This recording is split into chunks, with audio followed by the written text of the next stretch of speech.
What is up, you guys? It is your boy Brenton Biggest here, and welcome to another video. And today's video, we are going to be doing the the Seattle Seahawks. I can't think straight. I'm recording this literally about like 2 hours or 3 hours after my football camp, so you can't really blame me. I'm kind of tired. Still got to post out videos. You know what I'm saying? Um, but today, yeah, we're doing the Seattle Seahawks, and I feel like a lot of people were probably looking forward to this one. They just didn't give me any comments because, well, they're my favorite team. I don't think that's even a question. So yeah, you can kind of see why now. But again, before we get into today's video, like, subscribe if you haven't already, or comment, or I don't know, do something. Um, We're on the road to getting to 400 subs, so liking and subscribing is very, very appreciative, and also gets us a step closer to getting to 400 and again 1,000, so that'll be pretty nice. But anyway, again, now enough said. Let's get into the video. So, thinking of the Seahawks really deeply, I was like, obviously at first I was thinking, wow, I'm gonna have a lot to talk about this team, and this video might be 20, 30 minutes long. But then I really thought about it, and I'm like, wow, there's not a lot to talk about this team. So, if anybody didn't know, the Seattle Seahawks offseason was very interesting. Like, we didn't really lose anything crazy, but we also didn't gain anything crazy. Like, and that's weird to say because we lost like a lot of players during the offseason. We lost Jordan Brooks, we lost Bobby Wagner, we lost Jamal Adams, Quandre Diggs. Like, we've lost a lot of players during the offseason. It's like, but yet this team still feels the same for some reason. Obviously, it might be due to the fact that we got Terrell Dotson and also Jerome Baker, which are both basically then the Bobby Wagner and Jordan Brooks, I would say, but basically the same. Because, well, maybe they're not better than Bobby Wagner, but they're definitely better than Jordan Brooks, so I guess you can take that, I guess, to an account. So it's just like it was such a weird off season for me as a fan. It's just like we didn't really do anything crazy except the Terrell Drutson signing, which I think was a very good signing. Like, I just don't really had anything interesting to really talk about for terms of free agency and what they did to get better. Like, the O line is, well, still there. The interior O line is still a very issue, and George Trent was really the only good signing. I mean, you could maybe even say Lakeland Tomlinson, but like he hasn't really been that good for some reason, and he's 33, so that makes also no sense. But then we got to the NFL draft, and it was not surprising for me to see Byron Murphy being off the board, even though Troy Fontana was still available and Dallas Turner, because one, I just kind of knew heading into I knew Byron Murphy was probably going to be the number one target in this draft for us because we needed a tackle. It's not like I'm mad. Well, I mean, I am a little mad that we ended up getting Byron Murphy. I'm just upset because we could have probably gotten, well, Dallas Turner, who probably is going to be a very good player, I imagine. And it's just going to suck that we didn't end up drafting him because we could have definitely used his services. Not like I'm saying edge rusher is like a complete big need. It's like we lack an actual like elite edge rusher. Like a General Owosu, Bafe Mafe, like they're like good edge rushers, but they're not like great edge rushers. And by the way, you could probably just move Derek Hall to interior, so like that doesn't really change anything. So then you just have three rotational defensive linemen, which is what something I don't know, maybe the Packers do as well. I don't know, something like that. And I feel like it would have been really nice to have him, but no. So we get Byron Murphy. Again, I still don't hate it. Like, you need a D tackle, like I said. But the problem is, and also when you start to think about the interior defensive line, you start to think, well, is it really a need? It's like, okay, so let's start out with Leonard Williams. Obviously, he's pretty good. Then you got Jaron Reed, who actually had a breakout season last year. And then you had DeMontre Jones, who we signed all that money to. So now you start to thinking, and also we signed a Jonathan Hankins in the offseason. You start to think, why did we drop this position? So it's like, yeah, stupid. Troy Fatano, who was available. We could have traded down, gotten an interior offensive lineman.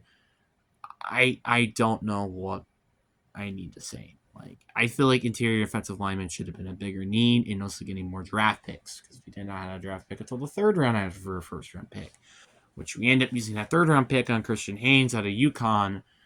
Our O line was very interesting, but like, you know what was interesting the most to me? Why were we drafting cornerbacks in day 3? I don't know if these guys are just going to be freaking superstars and we have like 3 amazing corners or what. Because it's like, why did we draft a corner during day 3? And I hate to break it to you, but we did not need corner. We did not need corner. When you really think about that corner roster, it's like, actually, I feel like one of the most depth places in the NFL out of our entire team. Because we have, obviously, Tariq Woolen, then we also have Devin Witherspoon, but then we also have Trey Brown and Mike Jackson, who we also end up restructuring his deal. So why in the hell we're drafting not 1, but 2 cornerbacks? There is no need of this. There really is no need of this. Trey Brown was drafted during 2021. Tariq Woolen was drafted during 2022, and then Devin Witherspoon is 2023. What, are you here to just continue the cycle of drafting cornerbacks every single fucking year? I don't know. But, and also it seems to be like maybe to get better. So, what, is one of these corners going to be better than Devin Witherspoon somehow? Be one of the best corners in the league when they get as a rookie? Highly doubt that, by the way. I really didn't like those picks. We could have used those picks on, I don't know, something maybe called tackle, tight end. We didn't end up drafting the tight end. Maybe quarterback. I don't know. Like, it's just like there were so many other positions we probably could have used those picks, but instead we end up using it on corner. So, yeah. Free agency, like I said, it isn't anything crazy. And also, I want to talk about this team just being a playoff contender, in my opinion. Like, this team, I feel like at best is a playoff contending team that, well, may pass the wild card round because they're just so known for beating the Eagles. I don't really have anything else I have to say.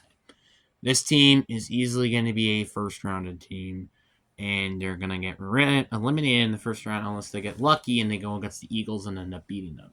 I don't know why, but this team is just really known for beating the Eagles. I don't know why. I don't know if it's due to a bad team or not. Obviously, I don't know now because they don't have Pete Carroll anymore. So, kind of have to throw that out there. But I really want to like look at this offense. Like, I know I'm sorry, like I'm saying this in like a weird voice. Just like, again, I'm kind of tired. Geno Smith, he's a pretty fine quarterback, but he's not a quarterback who's gonna make you go to a Super Bowl. Kenneth Walker, Zach Charbonnet, pretty good backfield, I would say. DK Metcalf, JSN, both promising future receivers, and maybe even Jake Bobo. And then obviously had Tyler Lockett, who's more the veteran. Then you got Noah Fant, who came back. 2-year deal worth $21 million. Our O-line feels probably better, even though it may not. With the now Offentuvi, I don't even know how to pronounce the center. Christian Haynes, again out of UConn. Lincoln Tomlinson, Charles Cross, Abraham Lucas. Then on defense, we have probably Byron Murphy, Leonard Williams, and DeMontre Jones, I imagine. So Jalen Reed might be a rotational player. Same thing with DeMontre Jones, because I've heard he was playing edge rusher, and I'm like, why the hell do we need another edge rusher? Uchenna Owosu, Derek Hall, who we still don't know that much about because he didn't really play that much on the field, and Bafe Mafe. Linebackers, we have Terrell Dutson, Charles Knight, and also Jerome Baker. Corners, obviously, like I said, we had Tariq Woolen, Desert Witherspoon, or Trey Brown or Mike Jackson, whoever can play corner. And in safeties, we have Julian Love. So it's like, but the thing I start to notice about this team is like there's like a lot of good players, right? But there's not like anything great or elite. Like DK Metcalf might be like the only elite player on this team. I am not kidding. All these players are good, but they're not great caliber. Like they're not like players that make a huge difference. But like even then, Deacon is not really that either. He's more of a great rather than actually elite. So I'm just like, it's like looking at this team. It's like there's not like there's nothing bad about this team, but there's just like nothing good or I mean nothing great about this team. I would say outside of wide receiver and corner, I would say that's the only position I would say is there's like nothing crazy gonna happen. So it's just like